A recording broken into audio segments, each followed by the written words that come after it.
ঝরে গেল কবি আব্দুল আওয়াল। কবির ভিটায় স্বজন মেলায় প্রীতির আয়োজন। 3 এপ্রিল 2025 যাহার সন। এই মেলাতে ভাই বোনেরা একত্রিত হইয়া সম্প্রীতির এক স্বর্গগরী মিলন মালা লইয়া। ফুলবাগানে ফুটে যেমন নানান রঙের ফুল, স্মৃতির মালা সেদিন ছিল যেন মায়ের কুল। মা খালাদের ধোয়াই চরণ, শ্রদ্ধা ভরে তাই কবির মাতা হারিয়ে গেছে, আজকে বেঁচে নাই।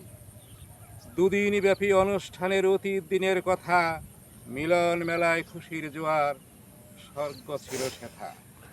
কথার মালার বিনিময়ে ধারণ করি গলে, হঠাৎ করে বোন সেলিনা যায় ছাড়িয়া চলে। কবির সেদিন ভাষ্য ছিল, পাবো না এমন দিন, কারো বুঝি এই অনুষ্ঠান বিদায় বেলার বীর। সত্যি হলো কবির ভাষণ, সেলিনা পরপারে জান্নাতবাসী করিও প্রভু প্রার্থনা দরবারে।